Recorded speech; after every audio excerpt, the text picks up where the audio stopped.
우리 옆에 교우들과 언제나처럼 인사하고 시작하겠습니다. 주님께서 함께 하시길 바랍니다. 주님께서 함께 하시기를 바랍니다.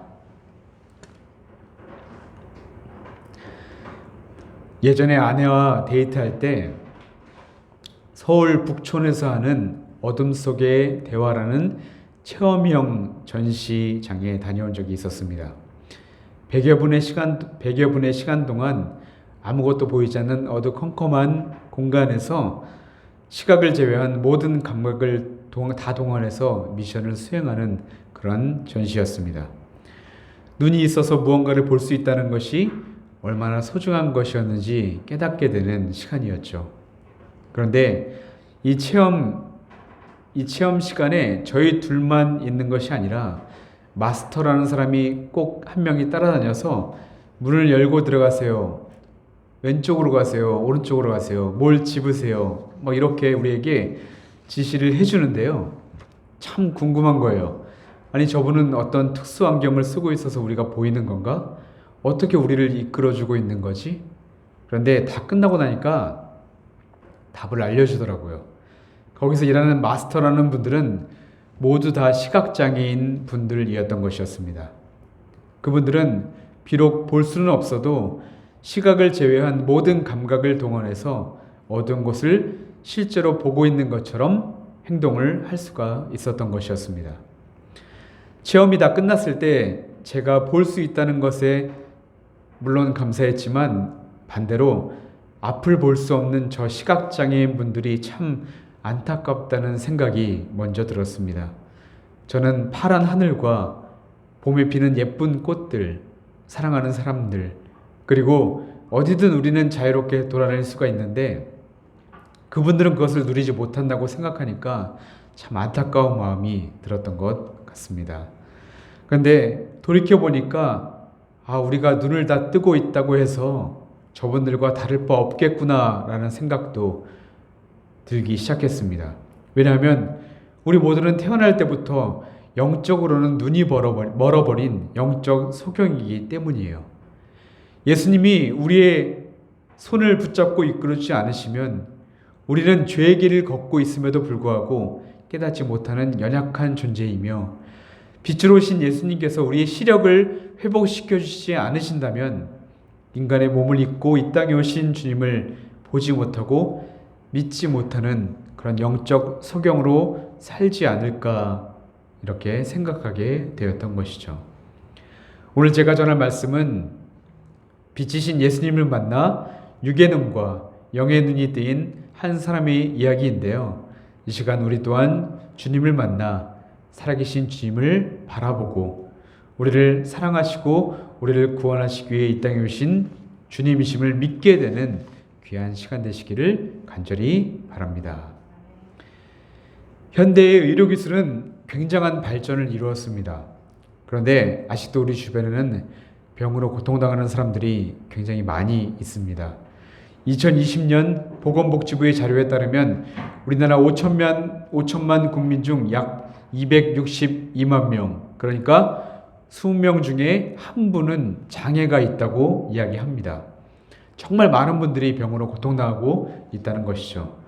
그런데 우리가 사는 지금 이 땅도 이럴진데 의료기술이 발전하지 않았던 예수님 당시에는 그 수가 훨씬 많았을 것입니다. 그 중에 유독 시각장애인, 즉 소경들이 많이 있었던 것 같은데요.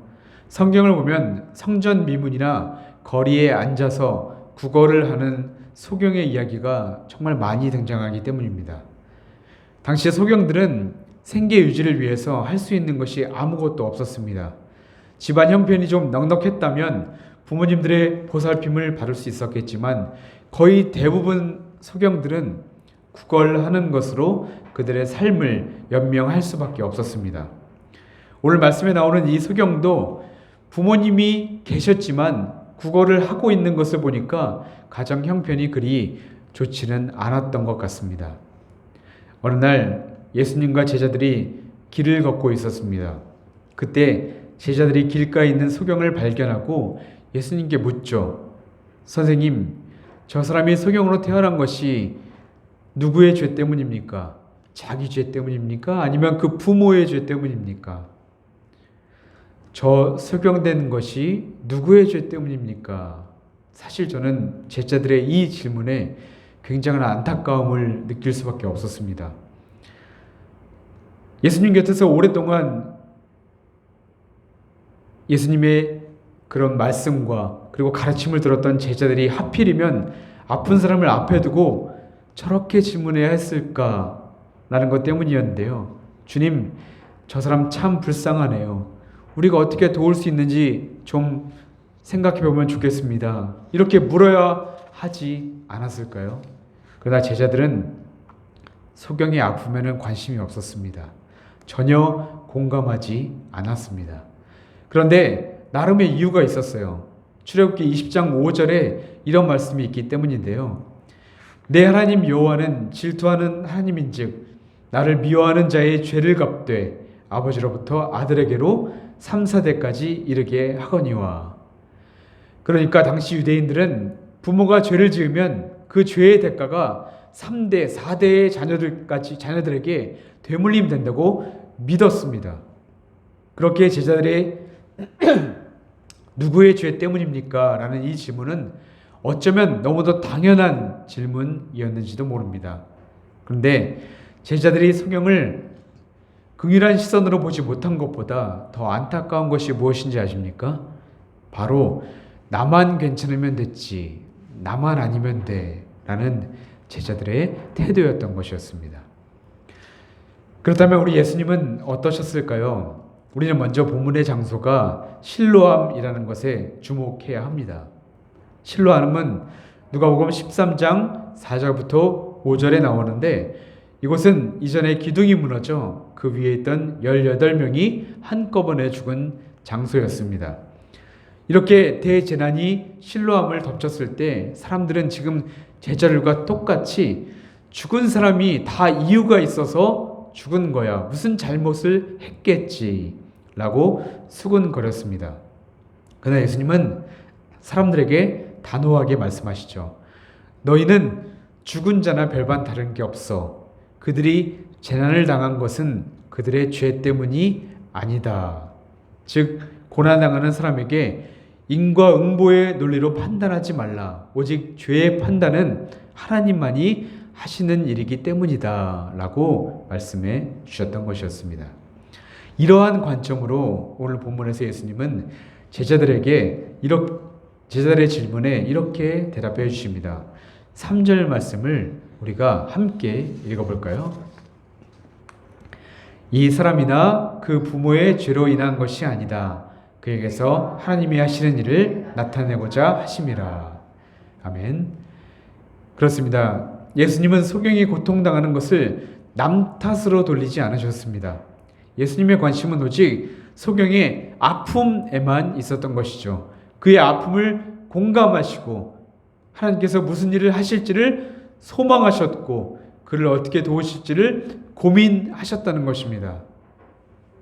그런데 여러분, 어찌 보면 우리들 인생에도 이해할 수 없는 많은 문제들, 고난들이 우리의 목을 죄울 때가, 우리의 눈을 가리울 때가 있지 않습니까?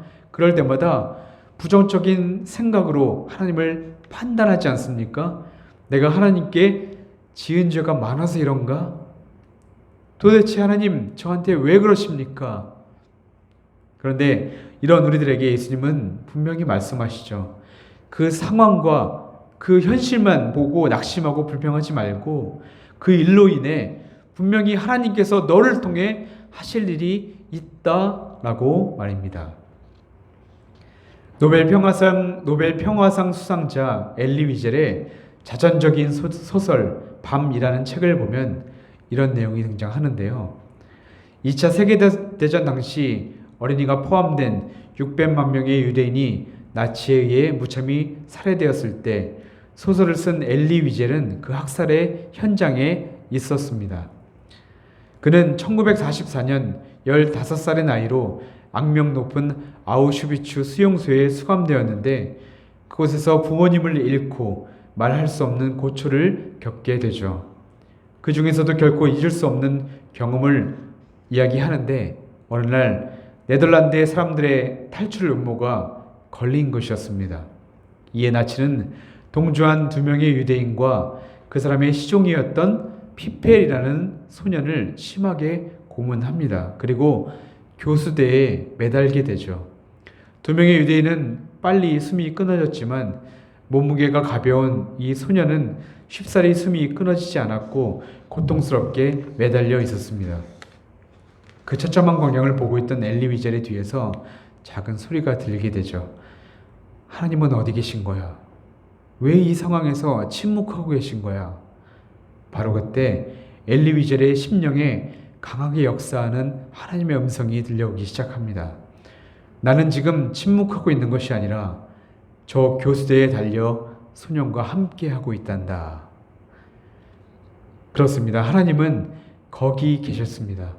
우리의 고난의 현장에, 우리의 아픔의 현장에 말입니다.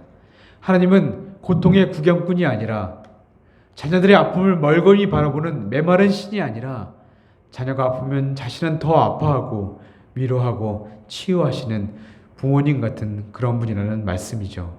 그렇게 우리가 고난 가운데 있다면 낙심보다는 먼저 기도해야 합니다. 왜냐하면 우리 주님은 우리의 모든 삶 가운데 함께 동참하고 계시기 때문입니다. 다시 말씀으로 돌아가면 이제 예수님께서 소경을 위해 땅에 침을 뱉고 진흙을 이겨 그의 눈에 바르시고는 실로암 못에 가서 씻으라고 명령합니다. 주님 말씀에 믿음으로 걸음을 옮기던 소년에게 놀라운 기적이 일어나죠. 시력이 회복된 것입니다. 태어나 단 한 번도 보지 못했던 아름다운 세상이 눈에 들어오기 시작한 거예요. 실로 감동적인 순간을 맞이하게 되었습니다. 소경은 소경으로 태어나 인생에 소망이 없고 불행하다고 생각했지만 예수님을 만나 불행이 오히려 행복으로 바뀌게 되었던 것이죠. 그러나 이야기는 여기서 끝나지 않습니다. 소경의 눈을 뜨게 하신 주님이 우리에게 주시는 또 하나의 메시지가 있는데요. 8절 이후에는 눈을 뜬 사람이 이제 이웃들을 만나게 됩니다. 이 모습을 한번 상상해 보십시오. 이웃들은 소경이었던 이 사람을 잘 알고 있었고 오랫동안 거리에서 구걸하는 것도 보았습니다. 그런데 어느 날 그 사람이 지팡이 없이 깡통도 없이 성전 안으로 들어와 눈을 또렷이 뜨고 있는 거예요. 사람들은 깜짝 놀라며 수군대기 시작합니다. 야, 저 사람은 구걸하던 사람 아니냐? 에이, 설마 그와 비슷한 사람일 거야. 하지만 여러분, 이들의 대화를 한번 유심히 살펴보십시오. 눈뜬 자를 바라보는 사람들에게는 감격이 없습니다. 그와 함께 기쁨을 나눌 생각조차 없습니다. 그저 이 눈뜬 사람은 어떻게 눈이 띄었는지 그 경위를 따져 묻듯이 물을 뿐이었습니다. 그렇게 이 눈뜬 사람은 바리새인들 앞에 서서 눈이 띄어진 경위에 대해 답변을 해야만 했습니다.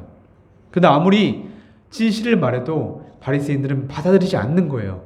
그들의 관심은 오직 예수님께서 안식일에 치료하셨다는 것, 율법을 어겼다는 것만 꼬투리 잡아서 하나님이 하신 일을 왜곡시키려고만 했었던 것입니다.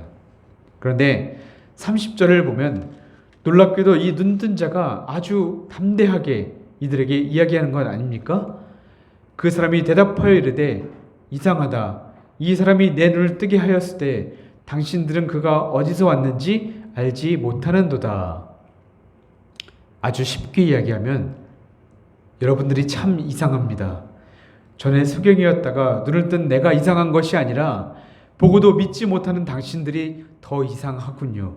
그렇게 눈으로 보고 귀로 들어도 믿지 못합니까? 결국 눈뜬 자는 사람들로부터 너는 죄를 뒤집어 쓰고 태어난 주제에 감히 우리를 훈계하려 드느냐 라는 말을 들은 후에 거리로 다시 쫓겨나고 맙니다. 사랑하는 여러분, 우리가 잠시 소경의 입장에서 한번 생각해 보면 좋겠는데요. 태어날 때부터 소경이었던 이 사람은 살아오면서 나만큼 불행한 사람은 이 세상에 없을 거야 라고 체념하며 살아왔을 것입니다. 그런데 막상 눈을 떠보니 오히려 눈을 뜨고 있는 저 사람들이 더 불쌍하고 더 안타깝게 여겨지는 것이었습니다. 그는 깨달았죠. 진짜 불행은 육체의 장애를 가진 사람이 자신이 아니라 교만함에 영의 눈이 가리워서 하나님을 하나님으로 보지 못하는 사람이며, 이보다 더 비참한 사람은 자신이 죄인인 줄조차 모르고 하나님을 필요로 하지 않는 사람이라는 것을 그는 깨닫게 되었던 것이었습니다. 이후 35절을 보면 눈뜬 자가 쫓겨났다는 소식을 들은 예수님은 다시 그를 찾아오셨습니다. 그리고 그에게 묻죠. 내가 인자를 믿느냐? 눈뜬 자가 대답합니다. 주여, 그가 누구시오니까 내가 믿고자 하나이다. 그러자 예수님은 내가 그 하나님이다 라고 말씀합니다. 그제서야 눈뜬 자는 진정으로 보지 못했던 것을 보게 되죠. 나를 찾아오신 분이 그저 나의 눈을 뜨게 해주러 오신 분이 아니라 진정 나의 죄를 대신 지러 오신 그리스도로 보게 되었던 것이었습니다. 그래서 그가 이렇게 고백하죠. 내가 믿습니다. 아멘. 그렇습니다. 영적인 소경에서 벗어나는 길, 그 길은 오직 빛이신 주님을 만나 그분이 우리의 영의 눈을 열어주셔야만 가능합니다. 바라기는 우리가 기도할 때에 우리가 있는 곳이 실로암이 되어 주님을 보지 못하게 하는 우리의 죄와 교만함의 그늘이 깨끗하게 씻겨지기를 소망합니다. 하나님을 하나님으로 볼 수 있는 눈, 하나님의 사랑과 용서를 볼 수 있는 눈, 우리와 함께 아픔에 동참하시고 위로와 회복을 허락하시는 그 주님을 볼 수 있는 눈, 그렇게 영의 눈이 열리는 은혜가 저와 여러분들에게 함께하기를 주님의 이름으로 축복합니다. 이제 말씀을 마치려고 합니다. 오늘 본문은 1절부터 잘 보면 날 때부터 소경이었던 사람은 성경에 나오는 다른 병자들처럼 그들과는 다르게 눈을 뜨고 싶다는 생각이 없었습니다. 예수님께 앞을 보게 해달라고 부탁을 한 적도 없고 그저 길가에서 구걸하고 있었을 뿐이었습니다. 그런데 예수님이 제자들과 소경에 대해 대화를 나누시더니 갑자기 진흙을 이겨서 소경의 눈에 바른 후 실로암 못에 가서 씻으라고 하신 것이었습니다. 저는 이것을 보고 이런 생각이 들더라고요. 소경이 눈을 뜨고 싶은 마음보다 예수님이 눈을 뜨게 해주고 싶은 마음이 훨씬 컸구나. 예수님은 언제나 값없이 그리고 아무 대가 없이 은혜 베푸시기를 원하시는구나 라는 것을 말입니다. 바라기는 우리의 삶 속에서 늘 주님을 만나고 값없이 그리고 한없이 주시는 은혜를 받아 누리기를 주님의 이름으로 간절히 바라고 축복합니다. 기도하겠습니다.